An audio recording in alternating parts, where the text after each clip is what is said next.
গুন্ডাগুলোকে মেরে উচিত শিক্ষা দিয়ে মিঠিকে বাঁচিয়ে নিল কৃষাণু। খুশি হয়ে যায় কমলিনী।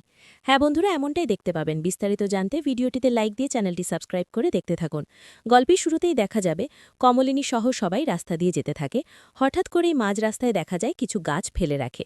আর তখনই দেখা যাবে সেখানে সবাই নেমে পড়ে। এরপর নেমে দেখতে পায় যে গাছ। এরপর দেখা যায় কৃষাণু বলছে যে এখানে আবার কে গাছ, এই সমস্ত কে রেখে দিল বলো তো, কিছুই তো বুঝে উঠতে পারছি না। বুবলাইও তখন বলে, আর তখন বলে এরকমভাবে ব্লক করে রেখেছ কেন? নতুনও বলে কি হলো বলো তো, বলে আচ্ছা মাঝ রাস্তায় এভাবে গাছ রেখে দিয়েছি, কিছুই তো বুঝতে পারছি না। তখন দেখা যাবে কমলিনী মিঠিল সহ সবাই নেমে আসে। এরপর বলে এ ব্যাপার, তোমরা নামছো কেন? তোমরা বসো না, পরে নামা যাবে। আর তখনই দেখা যাবে সেই গুন্ডাগুলো আসতে থাকে। এরপর দেখা যাবে যে কৃষাণু বুবলাই দুজনেই চেষ্টা করতে থাকে গাছগুলো ওঠানোর জন্য। আর তখন বলে উঠছে না, খুব খুব ভারী। এরপর সেখানে গুন্ডাগুলো চলে আসে। এরপর তো সবাই খুব ভয় পেতে থাকে। তখন কৃষাণু বলছে কি ব্যাপার, তোমরা করছোটা কি? হ্যাঁ। আর তখন সবকিছু তাদেরকে তাদের থেকে লুট করে নেওয়ার জন্যই দেখতে থাকে। আর তখন দেখা যাবে কৃষাণ বলে, আরে বাবা, আমরা একটা জায়গা থেকে এসে আরেকটা জায়গায় যেতে চাইছি, আপনারা কারা? আমাদের কাছে কিছু নেই। আর তখন দেখা যাবে কৃষাণুর কলার ধরে বলে, এই কোনো কথা হবে না, কোনো কথা না, একদম চুপ, একদম চুপ। আর তখন আবার চিৎকার করে বলছে দেশে কি আইন কানুন নেই? এদিকে কমলিনী মিঠিকে বলছে, এই যে তোরা আমার কাছেই থাক, আর কোথাও যাস না, ঠিক আছে? এখান থেকে যাবি না। এদিকে স্বামী তো খুব বেশি ভয় পেয়ে যায়। কমলিনীর মা খুব বেশি ভয় পেয়ে তখন বলতে থাকে, আপনারা স্বর্ণ গয়না চান তো, এই যে নিন, আমার থেকে নিয়ে নিন, আমার হাতে আছে, এগুলো নিয়ে নিন, আর তারপরও ওদের কোনো ক্ষতি করবেন না। দেখা যাবে কুর্চিও কাঁদতে থাকে। আর তখন অহিনদীপ বলছে, আরে বাবা চুপ করো না, তোমাকে তো বললাম গাড়িতে বসে থাকতে, তোমার নামার কি দরকার ছিল বলো তো? আর এদিকে কমলিনীও সবাই ভয় পেতে থাকে। এরপর দেখা যাবে নতুনও চিৎকার করতে থাকে। নতুনের কাছে তখন যায়। নতুনের কাছে সেই গুন্ডাগুলো গিয়ে পিস্তলটা মাথায় ধরলে ভয় পেয়ে যায়নি, কিছু করবেন না। এরপর মিঠি নিচ্ছে। তখন দেখা যাবে কমলিনী বলছে, তুমি যাবে না, তুমি দিয়ে দাও সবটা। তখন বলছে, বলে কি বলছো, কি বলছো? ওরা কি চাইলেই হলো নাকি? দেশে কি আইন কানুন নেই? এরপর কুর্চিও দৌড়ে যায়। কুর্চি তখন বলে, আচ্ছা আপনারা তো যা নেওয়ার নিয়ে নিয়েছেন, এবার মেয়েগুলোকে আমাদেরকে ছেড়ে দিন না, ছেড়ে দিন। তখন দেখা যায় নতুন বলছে, হ্যাঁ আপনাদের যা নেওয়ার ছিল আপনারা তো নিয়ে নিয়েছেন, এবার আমাদেরকে ছেড়ে দিন।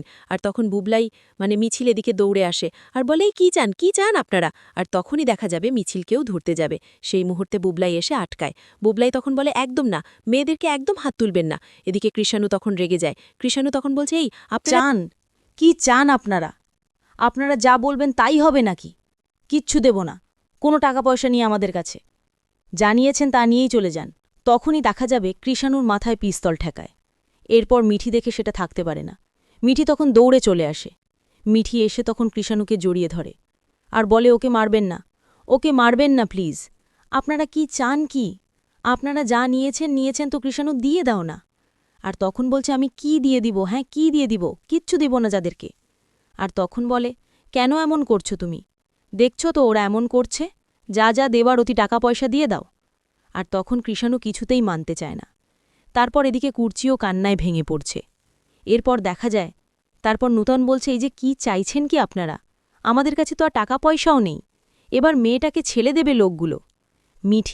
মিঠির হাতটা কিছুতেই ছাড়ছে না মিঠি। এদিকে কি দেখা যায় কৃষাণুকেও ছাড়ছে না। মিঠি কৃষাণুকে বলছে, তুমি কি পাগল হয়ে গিয়েছ? তুমি কি কিছু বুঝতে চাইছ না? দেখছো না লোকগুলো কেমন করছে? আর তখন বলে, যা আছে তুমি দিয়ে দাও, দাও। এরপর কৃষাণুর কাছ থেকে জোর করে ছিনিয়ে নেয় মিঠিকে সেই গুন্ডাগুলো। আর তখন কৃষাণুও পাগল হয়ে যায়। এরপর দেখা যাবে মিঠিকে নিয়ে চলে যেতে লাগে সেখান থেকে। আর কিছু লোকজন কৃষাণুকে ধরে রাখে। এরপর মিঠিকে নিয়ে গাড়িতে ওঠায়। তখন দেখা যাবে এদিকে কমলিনী কান্নায় ভেঙে পড়ে আর বলে, মিঠি, মিঠি মা, এই বলে চিৎকার করতে থাকে। এদিকে কৃষাণু সেই গাড়ির পেছন পিছন যেতে থাকে। মিঠিকে নিয়ে যাচ্ছে গাড়ি করে। আর তখন অন্যদিকে কান্না করলে তখন বুবলাই বলছে, মা প্লিজ তুমি এভাবে কান্না করো না, তুমি গাড়িতে ওঠো, আমরা গাড়ি করে গেলে এই গাড়িটার পেছনে নিলে হয়তোবা মিঠিকেই খুঁজে পাব। এভাবে কান্না করলে কোনো সলিউশন হবে না, তুমি চলো। কিন্তু কিছুতেই কমলিনী থামতে চায় না। কমলিনী কান্নায় ভেঙে পড়ছে। কমলিনী বলছে, আমার মিঠি মা, মিঠিকে কোনো ক্ষতি করে দেবে না তো? আর তখন দেখা যাবে নূতন বলে, কোনো ক্ষতি করবে না, কোনো ক্ষতি করবে না, আমাদের মিঠি ঠিক আছে, তোমরা গাড়িতে ওঠো। এই বলে সবাই গাড়িতে ওঠে। আর তখন নূতন বলে, আমি বরঞ্চ একটা অফিসারকে ফোন করছি।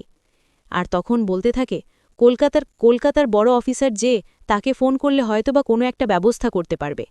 আর তখন অন্দনীপ বলে, হ্যাঁ হ্যাঁ, আপনি ফোন করুনই, কাজ হবে।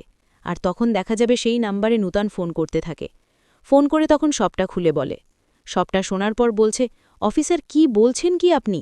এত বড় দুর্ঘটনা হয়ে গেছে। আর তখন বলছে, আমরা খুব বিপদে পড়েছি, আমাদের গাড়িটা ডাকাতি হয়েছে, আমাদের মেয়েকে আমরা মেপে যাচ্ছিলাম, আমাদের গাড়িতে হাইওয়ে থেকে গ্রামের রাস্তায় ঢুকব, আর জঙ্গলে একটা রাস্তা আছে, একটা জায়গা,